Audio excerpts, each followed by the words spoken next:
You've probably heard that you need to love yourself. And before I get an eye roll here, bear with me for the next few minutes. I'm going to help you understand how to actually love yourself. Welcome to Carnivore Women Uprising with certified life and weight coach Elizabeth Pirch. Each week, Elizabeth will teach you how to rewire your desire and retrain your brain so you can have the strong, healthy body and active, adventurous life you want.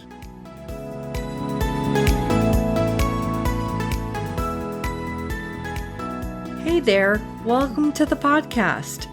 I'm going to jump right into the topic today, which is learning to love yourself. Before we can love ourselves, we need to learn to like ourselves. And before you can like yourself, if you're like me, you have to learn how to see yourself neutrally as a human. Let me ask you some questions. Do you like yourself? How do you know? We can love parts of ourselves, but do you like all of you, inside and out? Here's a good test to see how much you like yourself. Are you in front of the camera or behind the camera most of the time? What do you think when you look at your photo? Do you love what you see or do you cringe? Or maybe you're somewhere in between. You like yourself as a person, but you don't like something about your face or your thighs. None of us is perfect, but did you know that you can love all of you, including your imperfections? And I will take this a step farther. The way to permanent weight loss requires self-acceptance and self-love. If you're like me, you have yo-yoed up and down the scale for years. We can lose weight and we can sure put it back on. What's the deal? Why does this happen? We yo-yo up and down the scale because we eat our emotions. We eat when we're not hungry. We eat because we don't keep our promises to ourselves. How often have you told yourself you were going to get back on track, eat clean, and move more, but didn't? I know I have, more times than I can count. I've been studying weight loss for years now, almost a decade, and I wanted to discover why diets fail and why we gain the weight we lose. I mean, think about it. I'm sure you know someone who has lost weight on every diet that's ever been trendy. You have probably lost weight on every diet you've tried. Diets work until they don't. Why? Well, I have excellent news because I figured it out. We lose weight and then put it back on because we are losing weight for the wrong reasons. We do everything we do to make ourselves feel better or to avoid feeling worse. Think about what I just said. I'll repeat it. Everything you do to make yourself feel better and to avoid feeling worse.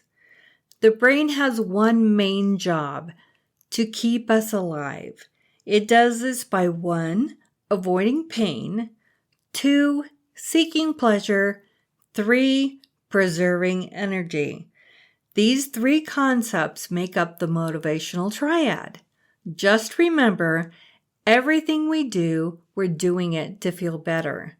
This is how the brain is wired, and it's a beautiful system. It served us for a very long time. It kept us from being eaten by lions and bears. It's what creates families and communities, and it keeps us from freezing and starving to death. Thinking on purpose and learning is hard work and takes up a lot of the brain's energy. It likes to make thinking automatic. For example, you don't have to think about how to walk, how to eat or drive or brush your teeth. Heavenly Father did an excellent job creating the human brain. Now we just have to understand a little bit about how the brain works so we can get it working for us and what we want. Let's shift gears and think about what is it that we want. All I wanted forever was to be thin. I wanted so badly not to be fat. And I dreamed of what it was going to be like when I was smaller. When I was thinner, then I would be happy. Thin equaled happiness to me. I knew for sure that when I got down to 150 pounds, I would be happy.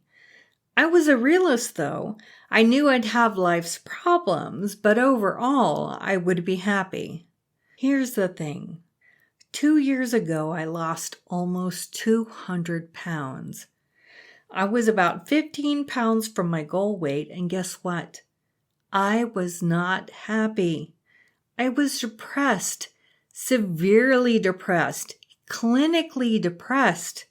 Losing weight did not make me happy, and boy, was I surprised. I had done all the work. I had made all the sacrifices. I had restricted and denied myself. I had earned happiness because I was thin. I thought that when I was skinny, I would be happy. But when I got thin, I found something else that kept me from being happy. I had lots of loose skin, and I wasn't happy. And then I started thinking I could find happiness if I had skin reduction surgery. I was chasing happy. I didn't realize that as long as I was chasing happy, I would never be happy, truly happy, down to my toes. It turns out that I didn't have skin surgery because I got sick with the tumor. I gained weight when I was ill, lots of weight. That tumor was a blessing. I can see it now. Imagine if I had had surgery with all the physical pain and the financial cost and everything that goes along with a significant operation like that, thinking it would make me happy, finally. And then I got ill and gained back half of what I lost. I would have been crushed.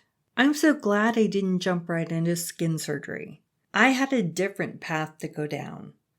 In another episode, I'll share how I dealt with gaining so much weight and why it happened when I got the tumor. When we were little, this is the inclusive we absorbed the idea we needed to suffer to be better. That idea developed and became complicated as we grew up. As women, most of us believe we cannot or will not achieve a goal unless we are hard on ourselves. However, when it comes to others, we sing the song of compassion and empathy, we are understanding, and we use the carrot way more than the stick. Why do we give ourselves the stick? How come we give ourselves the beat down? We're living by a double standard, love for others but not for ourselves. There are many reasons that we absorb this belief system. Here are a few of them. We may have been socialized to think this. We may believe we might be selfish if we like ourselves, or we may think somebody might call us narcissistic. We get the messages from social media, the internet, shows, movies, commercials, and any other business that wants our money. The diet industry alone is a stick of enormous size. It wants us to believe we will never be good enough or happy if we aren't thin, young-looking, and beautiful. We are taught to love each other, love thy neighbor, serve others, and put others' needs before our own. And yes, loving and caring for those around us is crucial. But we can't take care of others when we don't take care of ourselves, not for the long run. Why aren't we kind to ourselves? Because we've been practicing self-loathing for most of our lives. We have practiced mean thoughts so often our brains find them easy to think. They're habits. Remember the motivational triad? Thinking is hard work, so the brain wants habits of thought it can put on repeat to save energy. The crazy thing about this negative thought loop is that it's your normal, everyday self-talk. You think this negative self-talk is the truth of who you are. I promise. Your negative self-talk is just a programmed thought loop on repeat that you can edit. When you change your opinion about yourself, you will have a better life. Before you can change your thoughts, you have to notice what you're thinking. You might struggle to notice your mean thoughts about yourself because they're always playing in the background. They might sound like this: I can't lose weight. I'll start my diet Monday. This little bite won't make a difference. I'm too old to lose weight. There's nothing I like about myself. I'm ugly. I'm fat. I can't believe I let myself get like this. I used to be able to run and now I waddle. I'm broken. I'm missing something. I'm pathetic. I should know better. I don't look good in anything. I'm so out of shape. I deserve to eat this. Don't worry about noticing all the thoughts. You'll catch one or two at first and you'll get better at it. When you do notice a mean thought, know that you are the thinker of your thoughts. You are not your thoughts. This is important. I'll repeat it. You are not your thoughts. You are the thinker of your thoughts. And when you become aware of the thoughts you are thinking, everything changes. How do we change our opinions of ourselves? We have to work on our brains. Scientists have been studying the bond between mothers and their babies by studying the mother's brains. They have evidence that when a mother sees her child, her brain lights up in an MRI, brighter than when she looks at other children, even children she loves. This is fascinating. Also, scientists tell us that we love the faces we see the most. That's part of the reason we care for and love our family and the others who are close to us we see often. Just think about the photos of the people you have around your house, or on your desk at work, or in your car, or on your phone. Those are the people you love the most. Until we come to a photo of ourselves. I have physically recoiled from looking at pictures of myself.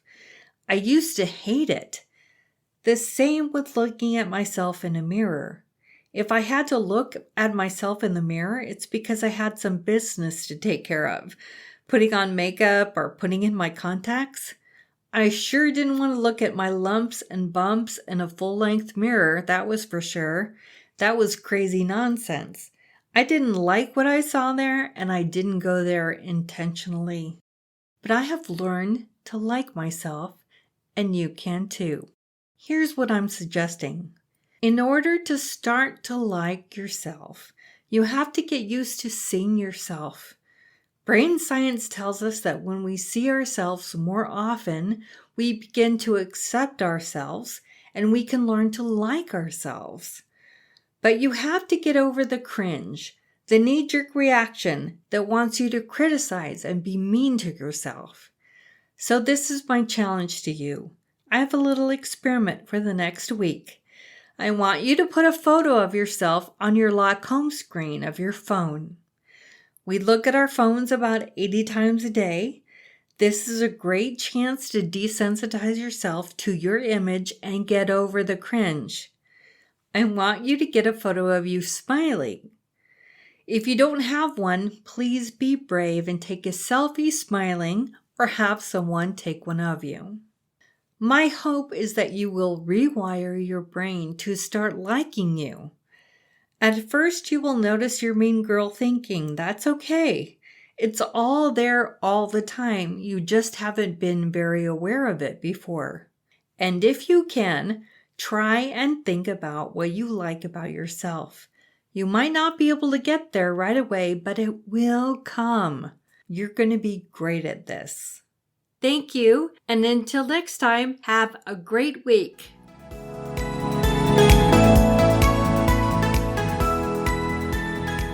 Do you want more? I have a free weight loss mini course on my website. You can sign up at www.elizabethpirch.com.